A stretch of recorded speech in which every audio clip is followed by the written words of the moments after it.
Thank you.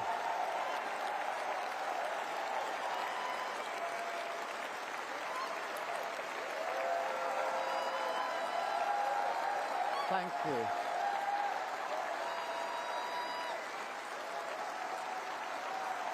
Thank you.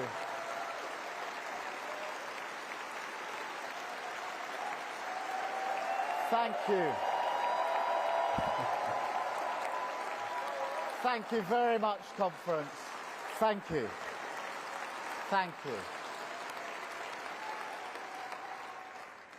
Thank you, Matthew, for that introduction. That was really fantastic. You've broken through to university, but you stood on this stage, aged 21, to do something you've never done before, and not an easy thing to do. That was fantastic.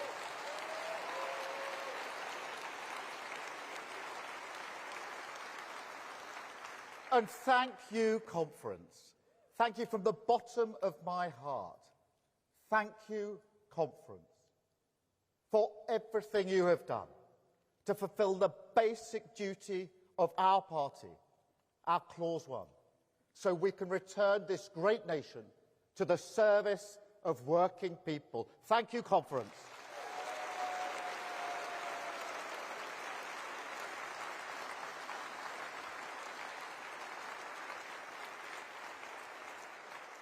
People said we couldn't do it, but we did, and we did it together.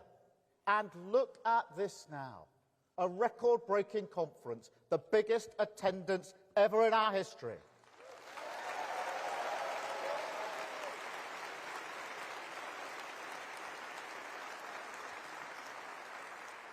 And such a far cry from my first conference speech to a live audience of one. The cameraman, socially distanced in an arts centre in Doncaster. Remember that? Don't worry, most people don't. Not even the cameraman. But I bet you do remember the one the year later conference in Brighton, 3 years ago. The turning of the tide, the fight for the heart and soul of this party. People said we were going too far. People said we were going too fast. They didn't want to face the country. They wanted to go back to a comfort zone, take the easier road to nowhere, duck the challenge of change. But we stood firm, conference. We stood together, conference, and we won.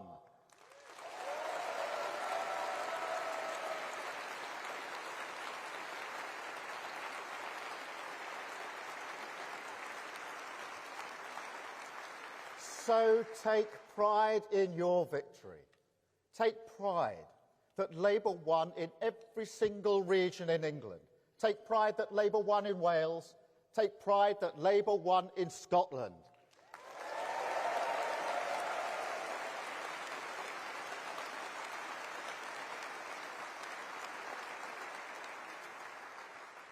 But never forget that this opportunity is only here because we changed the party.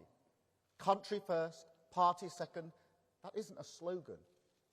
It's the foundation of this project, a pact with working people we must fulfil to retain the privilege of serving their interests on economic stability, national security, wealth creation, protecting our borders, rooting out antisemitism, standing with Nato and Ukraine. The changes we made are permanent, irreversible. And the work of service never stops. Country first, party second.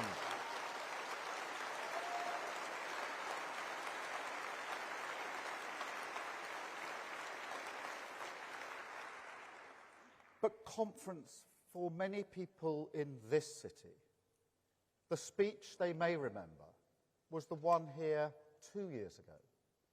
Because that's when I promised, on this stage, that if I ever had the privilege to serve our country as Prime Minister, one of my first acts would be to bring in a Hillsborough law, a duty of candour.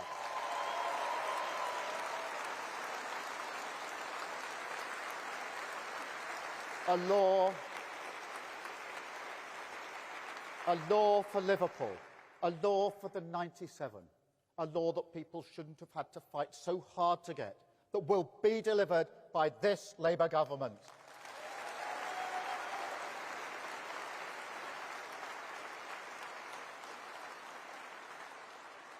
It's also a law for the sub-postmasters in the Horizon scandal, the victims of infected blood, Windrush, Grenfell Tower, and all the countless injustices over the years suffered by working people at the hands of those who were supposed to serve them. Truth and justice concealed behind the closed ranks of the state. And Conference, this is the meaning of Clause 1. Because today I can confirm that the duty of candour will apply to public authorities and public servants. The bill will include criminal sanctions, and that the Hillsborough law will be introduced to Parliament before the next anniversary in April.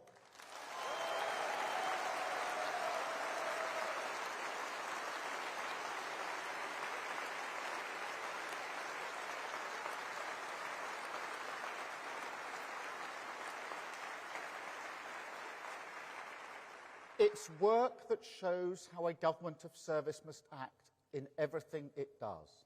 Our driving purpose, to show to the working people of this country that politics can be a force for good. Politics can be on the side of truth and justice. Politics can secure a better life for your family through the steady but uncompromising work of service. Because service is the responsibility and opportunity of power, the precondition for hope, the bond of respect that can unite a country, bind us to the politics of national renewal. Service doesn't mean we'll get everything right. It doesn't mean everyone will agree. But it does mean we understand that every decision we take together, and that it is our duty to the British people to face up to necessary decisions in their interests. And I mean, Conference, you know me by now. So you know all those shouts and bellows, the bad faith advice from people who still hanker for the politics of noisy performance, the weak and cowardly fantasy of populism. It's water off a duck's back.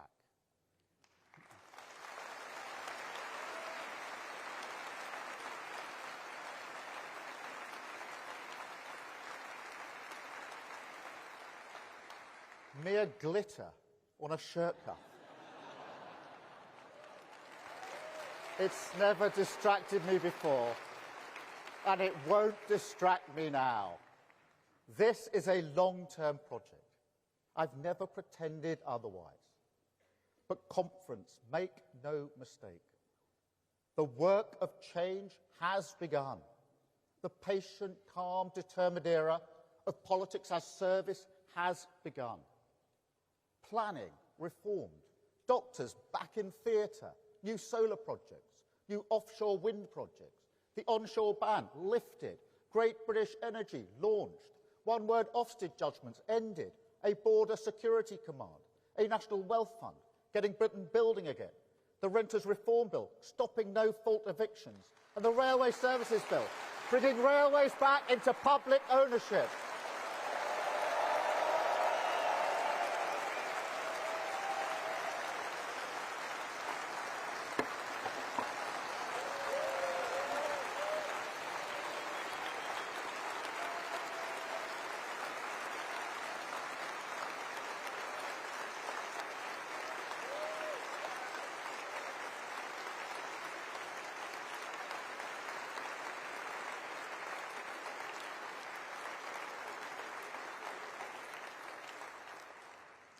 And we're only just getting started.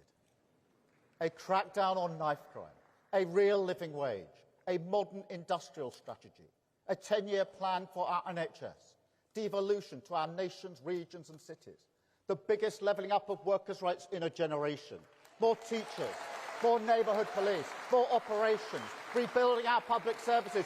Change has begun.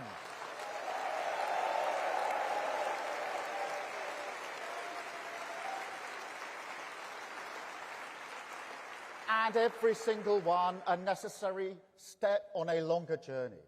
5 national missions that will deliver the higher growth, the safer streets, the cleaner energy, the greater opportunities, the healthier society that I know the British people want and need, the mandate that we won.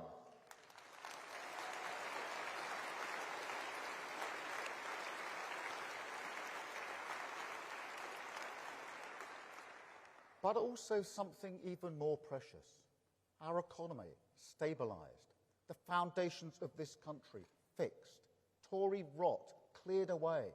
So brick by brick, we can build a new home, a better home, built to last, built with pride, but above all built together, a nation rebalanced so that it once again serves the interests of working people.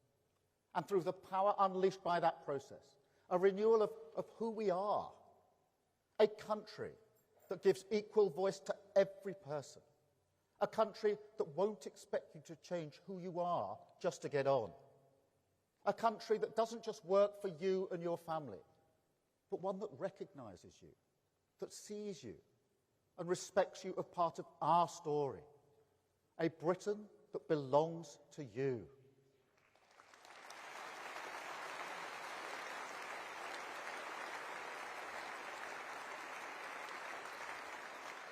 Because, make no mistake, that is the Britain we are building.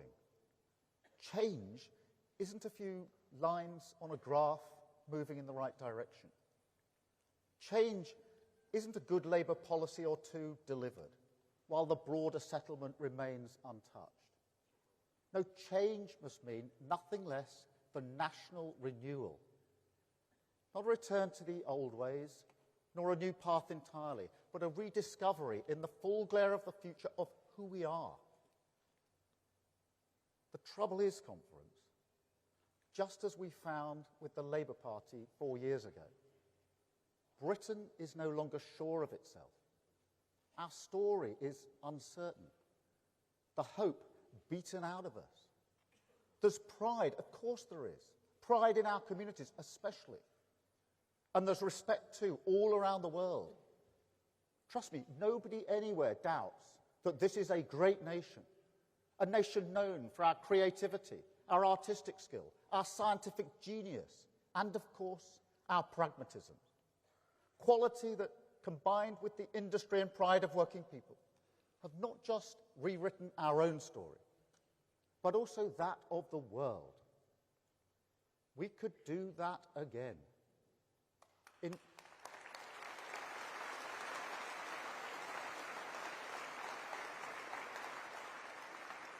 In fact, we must. Technology, climate change, the ageing population, the movement of people. This is a time when great forces demand a decisive government prepared to face the future. We can see that again in the Middle East today. So I call again for restraint and de-escalation at the border between Lebanon and Israel. Again, all parties to pull back from the brink. I call again for an immediate ceasefire in Gaza, the return of the sausages, the hostages, and a recommitment to the two-state solution, a recognised Palestinian state alongside a safe and secure Israel. And that's the message I will take to the UN General Assembly when I travel there later today. Alongside our steadfast support for Ukraine in the face of Russian aggression.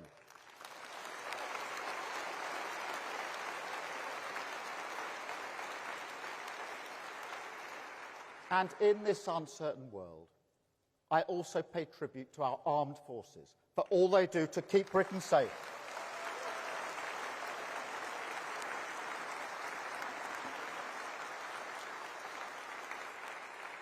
But conference, strength in this dangerous world depends on strength at home. And yet, look at our country. Look at our country. Do you see a Britain where people feel, with the certainty that they deserve, that the future will be better for their children. Because when I was growing up, that's what we believed. People of a completely ordinary working-class background like mine, we took it for granted. We built our lives around it. But that is not the country we inherited in July. That confidence, that certainty, it's brittle and fragile. And so we have to restore it. That is the mandate we won, the meaning of change.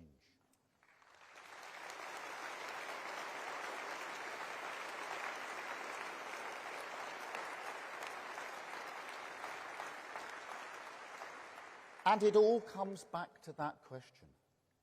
Can politics be a force for good in people's lives? There's no time to waste wondering why people think politics has failed. We have to show what it can do for their lives.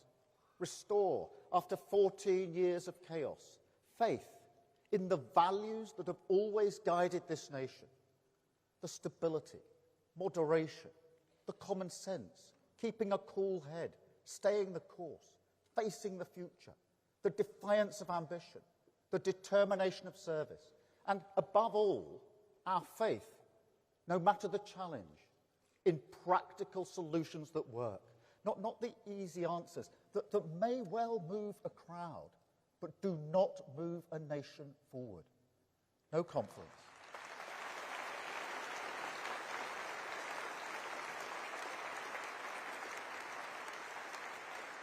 We know that way lies ruin. We've seen it in our party, and we changed it. And for 14 years, against our country's best traditions, we've seen it in Britain. And now we must change that too. We must build a new Britain, built from that age-old spirit of creativity and enterprise, the pride and ambition of working people, that when matched by a government of service, a decisive government, a government prepared to use its powers for justice, opportunity and equal respect, can deliver a Britain that belongs to you. A Britain that belongs to you because politics sees public service as a privilege, not privilege as an entitlement to public service.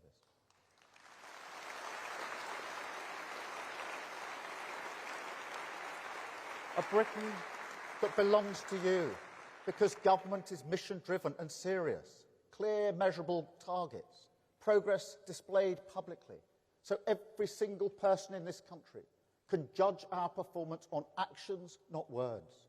A Britain that belongs to you because we maintain our focus at all times on fixing those foundations for working people, those 5 national missions, providing the security and control they need, but also protecting us from the whims of Westminster, making sure that we don't get blown off course. And a Britain that belongs to you because we came together, and together we built it, because this has to be a partnership. We won't achieve our missions alone. I understand the power and responsibility of government, the way it can make or break a life. When you're chief prosecutor, when you look into the eyes of victims who've lost everything, parents whose daughter was raped and murdered, as I did with Penny and John, trust me, you learn about what government can and must do. And I also know from the campaigners who have inspired me, Pooja and Nikita Kanda, Figan Murray, people who fight tirelessly against murder and terrorism so no other family will suffer their awful pain. Nathaniel Dye, who fights for a better NHS so no other person will suffer his fatal late cancer diagnosis. The families and survivors of Grenfell Tower, whose dignity for 7 years held up a mirror to this nation and asked us, do we really give everyone an equal voice? They have all shown that the difference between service and government, true service, is that service must listen to people far beyond the walls of the state and empower them to make our country better. Because, trust me, that is without question the quickest way to clear away the Tory rot and build that Britain that belongs to you.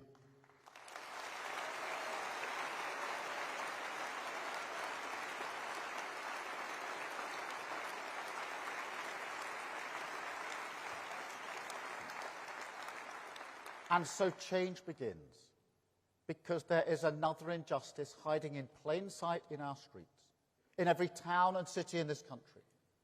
People who were prepared to make the ultimate sacrifice for our nation, who put their lives on the line to protect all of us, but who will not have a safe place to sleep tonight. We cannot stand by and let this happen anymore. So today I can announce that this government will respect that service. We will repay those who served us and house all veterans in housing need. Homes will be there for heroes.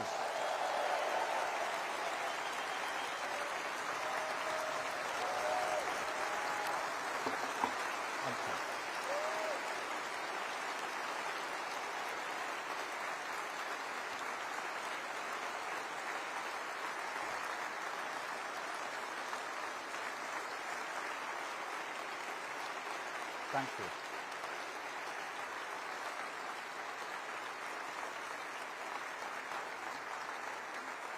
And because we've started the hard yards of planning reform, because we're facing up to decisions ignored for years, because we're introducing new planning passports that will turbocharge house building in our inner cities, we can make the very same promise to other people at risk of homelessness.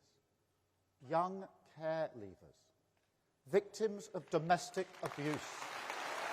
They will have the security they deserve. They will have a roof over their head because Britain belongs to them.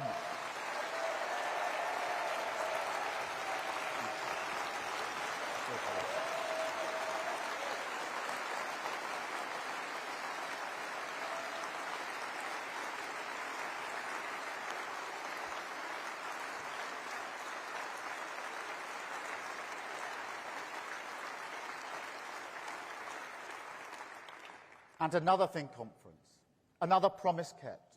We said GB Energy, our publicly owned national champion, the vehicle that will drive forward our mission on clean energy, we said it belonged in Scotland. And it does.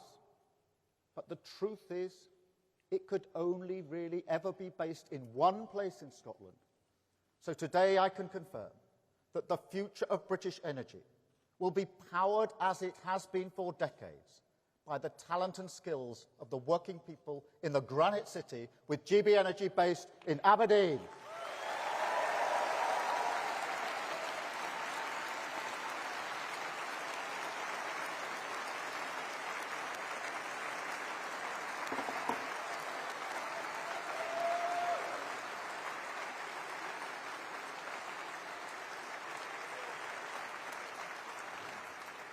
This is how the work of change happens. A decisive mission-led government moving our country forward step by step, focused on a long-term plan. That first, we stabilise our economy. Second, we fix the foundation. And third, we build, with pride and determination, a Britain that belongs to you. But it will be hard. That's not rhetoric. It's reality. It's not just that financial black hole, the £22 billion of unfunded spending commitments, concealed from our country by the Tories. It's not just the societal black hole, our public services decimated, communities held together with little more than goodwill. It's also the political black hole, because the politics of national renewal, they're collective. They involve a shared struggle, a project that says to everyone, this will be tough in the short term, but in the long term, it's the right thing to do for our country, and we all benefit from that. To coin a phrase, we're all in it together. But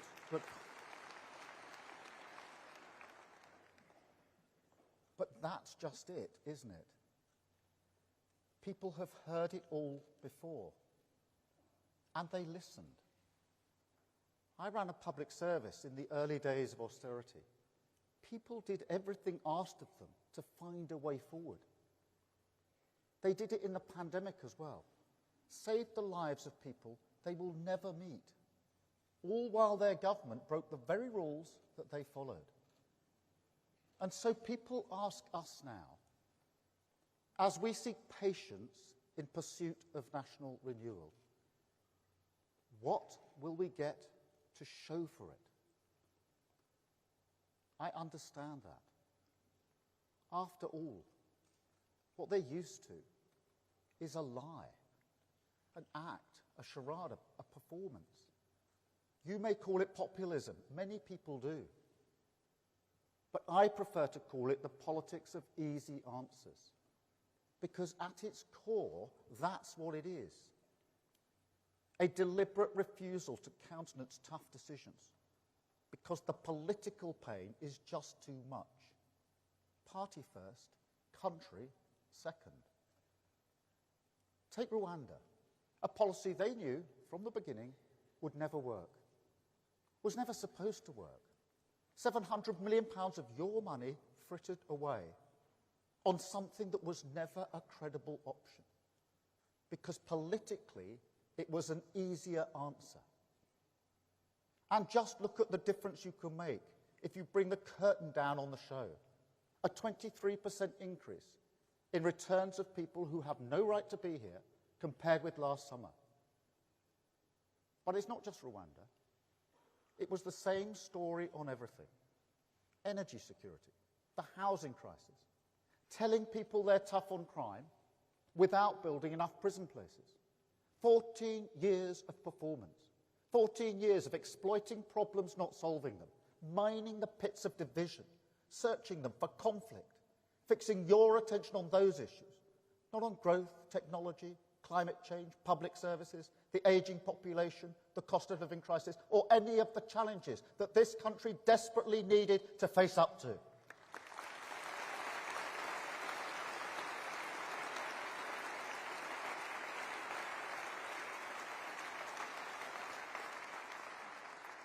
Well, those challenges are still here, Conference, and we are facing up to them.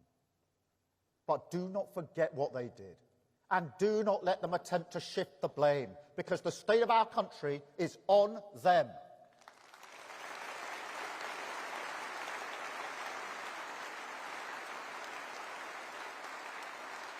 Why must we release prisoners early? Because the Tories served themselves. Why are our public services on their knees? Because the Tories served themselves. Why is crime routinely unpunished? Our rivers polluted, borders insecure, school roofs crumbling, child poverty rampant. Nothing seems to work. Our public finance is broken because for 14 years the Tories performed the politics of easy answers rather than use the power of government to serve our country.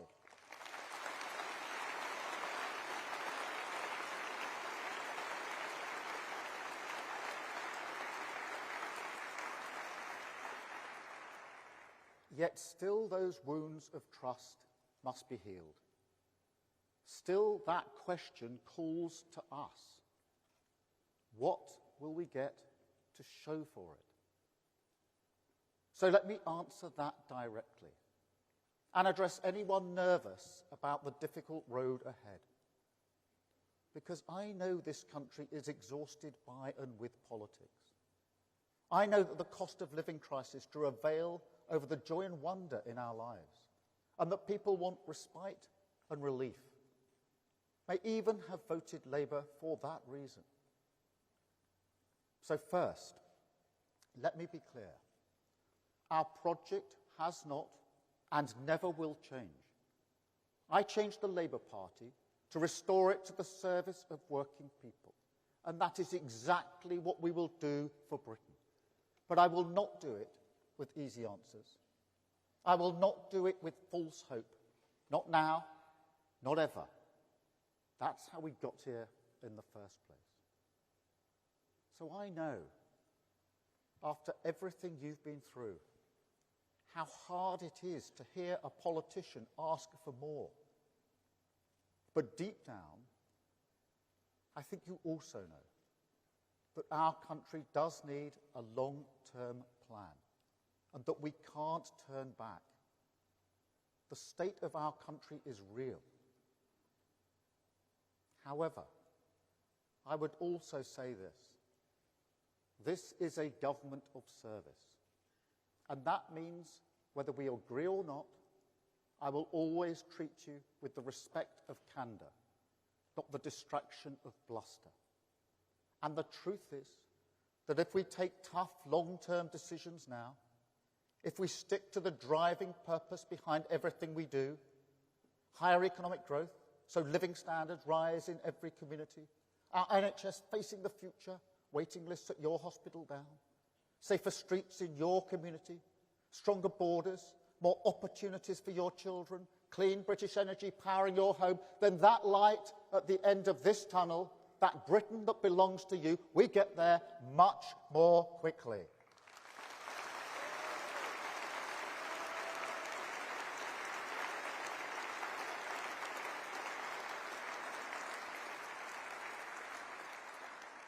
And look, I understand that many of the decisions we must take will be unpopular.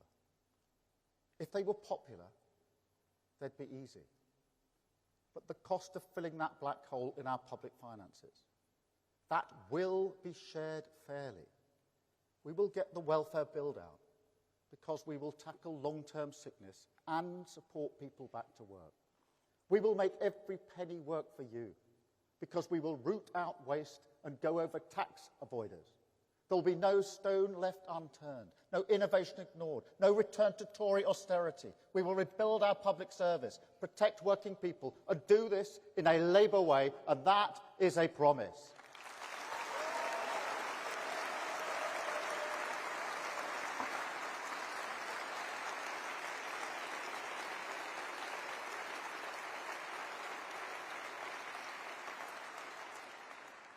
And if you can't take that on faith, perhaps because you're concerned about the winter fuel allowance, then I get that. As I say, if this path were popular or easy, we'd have walked it already. But the risk of showing to the world, as the Tories did, that this country does not fund its policies properly, that is a risk we can never take again. Stabilising our economy is the first step of this long-term plan. The only way we keep prices down, cut NHS waiting lists, and secure the triple lock so that every pensioner in this country, every pensioner, will be better off with Labour.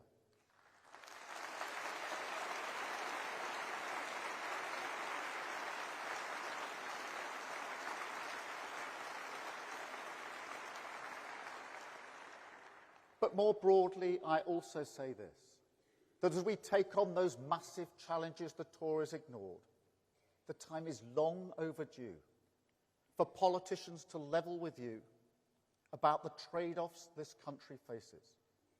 Because if the last few years have shown us anything, it's that if you bury your head because things are difficult, your country goes backwards. So if we want justice to be served, some communities must live close to new prisons. If we want to maintain support for the welfare state, then we will legislate to stop benefit fraud, do everything we can to tackle worklessness. If we want cheaper electricity, we need new pylons overground. Otherwise, the burden on taxpayers is too much. If we want home ownership to be a credible aspiration for our children, then every community has a duty to contribute to that purpose. If we want to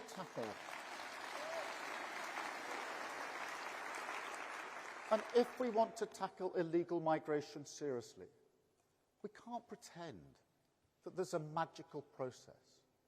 that allows you to return people here unlawfully, without accepting that process will also grant some people asylum.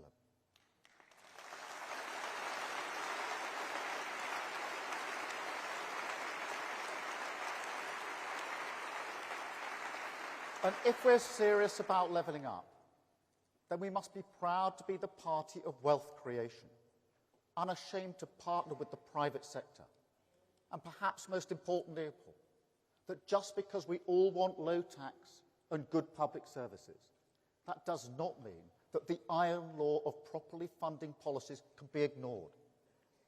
Because it can't. We've seen the damage that that does.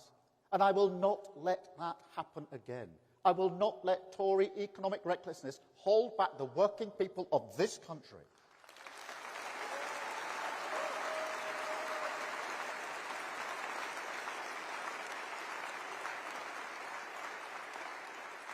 And let me tell you something else I won't let happen. I will never let a minority of violent, racist thugs terrorise our communities.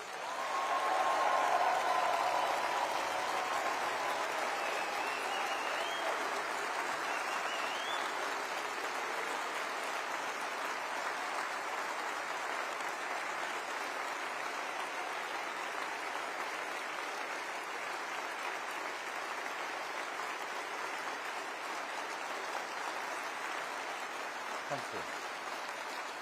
Thank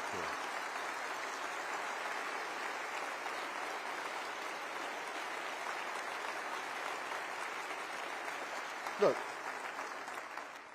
I have always accepted that concerns about immigration are legitimate.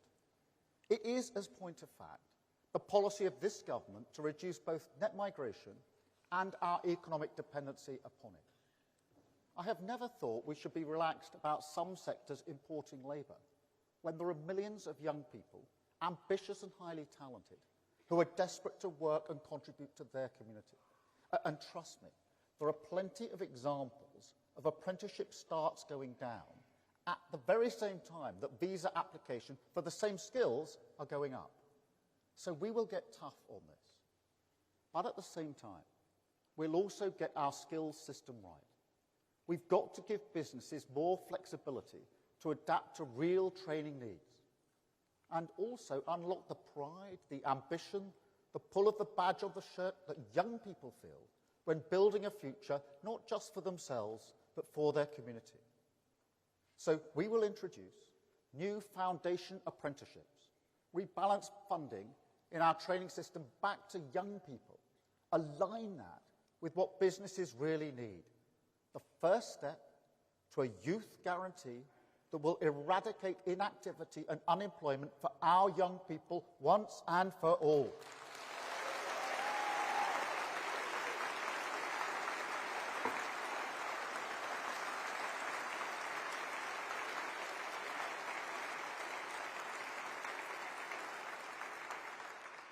But conference, whatever anyone thinks about immigration, I will never accept the argument, made not just by the usual suspects, but by people who should have known better, who said that millions of people concerned about immigration are one and the same thing as the people who smashed up businesses, who targeted mosques, attempted to burn refugees, scrawled racist graffiti over walls, Nazi salutes at the cenotaph, attacked NHS nurses, and told people with different coloured skin, people who contribute here, people who grew up here, that they should go home. No. No.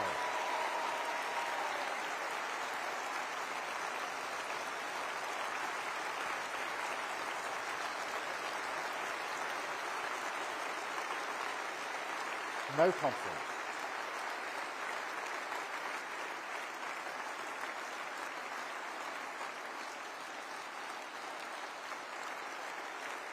No conference. People concerned about immigration were not doing that because they understand that this country, this democratic country, is built on the rule of law, the ballot box, the common understanding that we debate our differences, we do not settle them with violent thuggery, and racism is vile.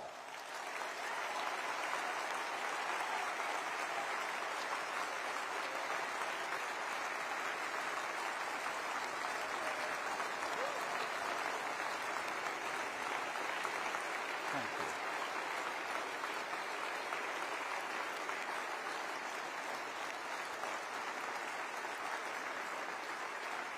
And conference. So to those who equivocate about this, I simply say the country sees you and it rejects you. And to those who say that the only way to love your country is to hate your neighbour because they look different, I say not only do we reject you, we know that you will never win, because the British values we stand for, not just the rule of law, but a love for this country and our neighbours, the respect for difference under the same flag that is stronger than bricks, and you know it. It's what you cannot stand about our country, our reasonable, tolerant country, but it's absolutely who we are.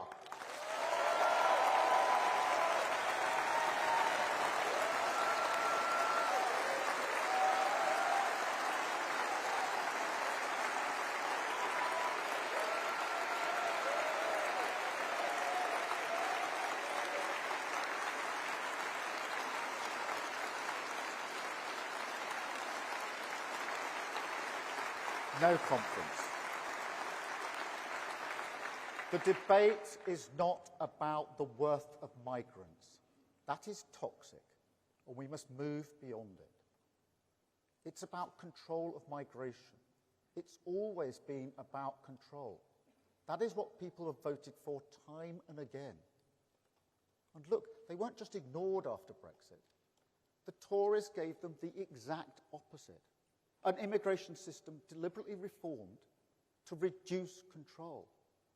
Because in the end, they are the party of the uncontrolled market.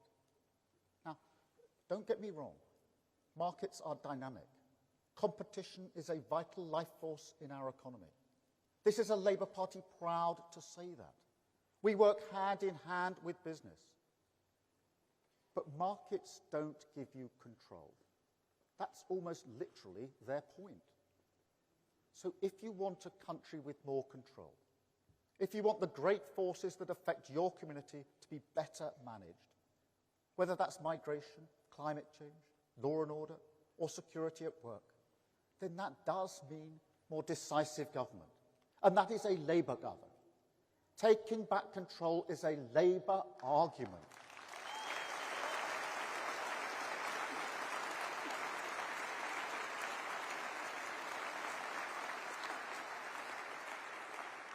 It's why I say we're rebalancing our country to serve working people, because this is a question of balance. We can't afford any more polluted rivers. We can't afford any more COVID contracts. We can't afford any more Grenfell Towers. We have to become serious and mission-led, have to put respect and service deep in the bones of our institutions. That's not a debate about investment or reform. It's always been both. But again, I have to warn you.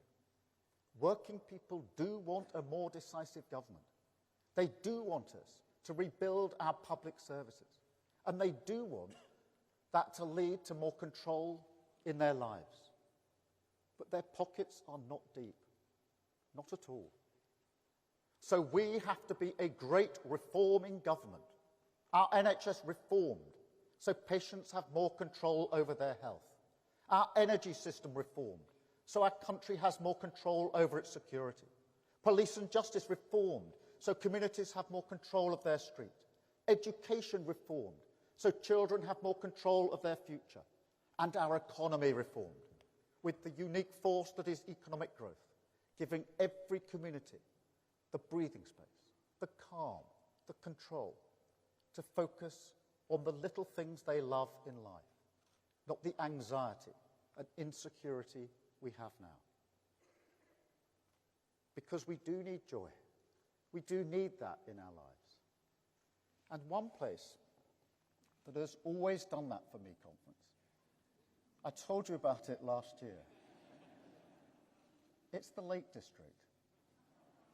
A place that my mum loved, not just because what it meant to her determination to show that she could walk in a place like that, but because of the beauty everywhere.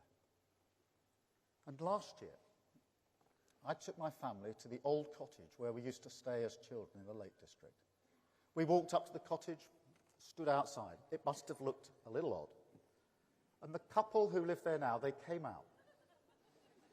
They were lovely. And when we told them why we were there, they said, well, come inside. Go upstairs. Take a walk down memory lane. So we did.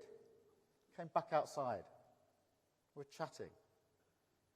And then the woman stopped suddenly and said, someone's nicking your car. And I said, no, that's the police moving the car. And that really confused her. Anyway, at this point, her husband comes in and he says, you haven't clocked, have you? He's the leader of the opposition, a politician. And she stopped, smiled, laughed, and said politely, if I'd known you were a politician, I'd have pushed you down the stairs when I had the chance. The beauty of the Lake District and the heart of the British people in a nutshell.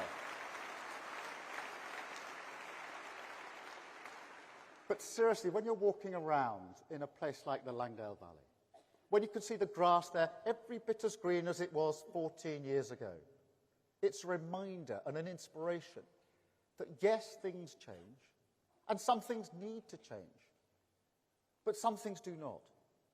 And the joy and wonder of our nation, the spirit of its people, the cleaners, the drivers, small business owners, teachers, teaching assistants, the people who came out and cleaned the streets, the brickies who rebuilt the broken walls in Southport, the backbone of this country, they are just as resilient as they were 14 years ago. And no matter what loudmouths say on social media, their values are the same. So we will turn our collar up and face the storm. We will rise above the challenges that we've inherited. Because this is a country with fairness in the water, that believes in justice, and that wants working people to be respected.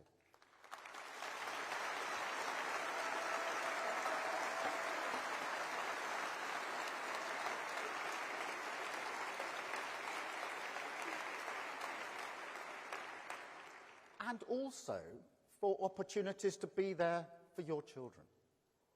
Because, Conference, one of the other things that gave me great joy as a kid, as well as the football, obviously, was the flute. Don't think you're expecting that, were you? But seriously, the flute gave me so many opportunities. My first ever trip abroad was to Malta with the Croydon Youth Philharmonic Orchestra.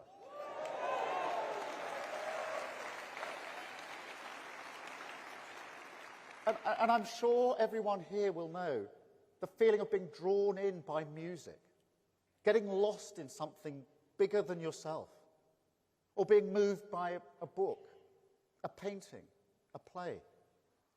Even now, I turn to Beethoven or Brahms in those moments when, how to put it, the reviews aren't so good.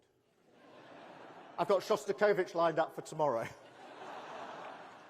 But these early encounters with art and culture, they change us forever. And we are brilliant at them in this country, brilliant. But those opportunities don't go to every child, do they? My brother, who had difficulties learning, he didn't get those opportunities. Every time I achieved something in my life, my dad used to say to me, your brother has achieved just as much as you, Keir.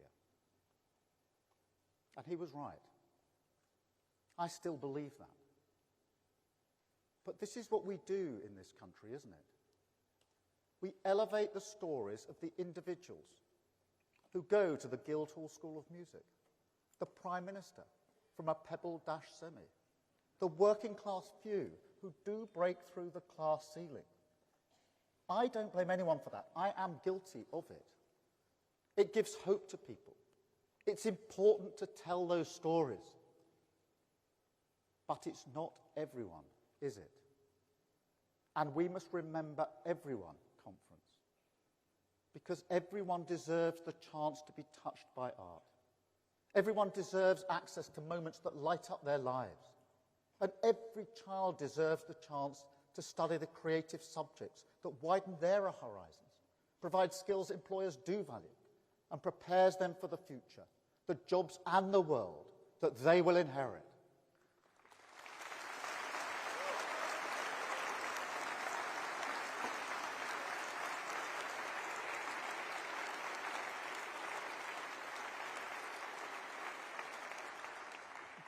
But more than that, every child, every person deserves to be respected for the contribution they make. My sister was a care. I think this guy's obviously got a pass from the 2019 conference. We changed the party.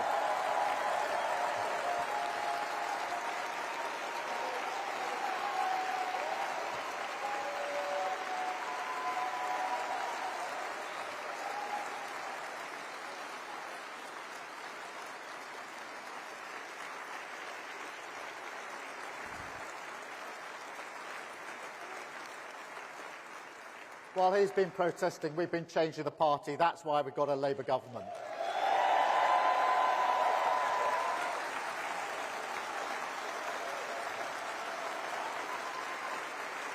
The conference.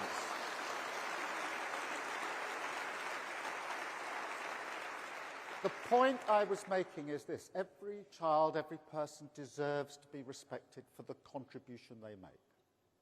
My sister was a care worker in the pandemic. She is still a care worker. Work that surely by now we know is so important for the future of this country. So wouldn't it be great, wouldn't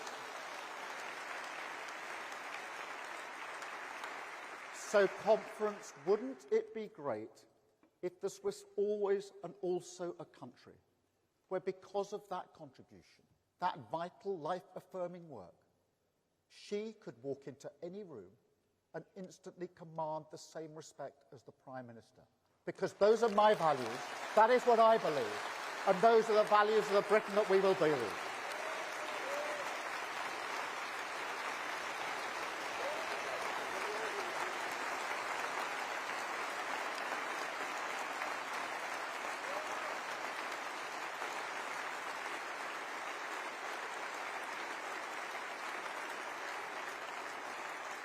What will people get to show for it?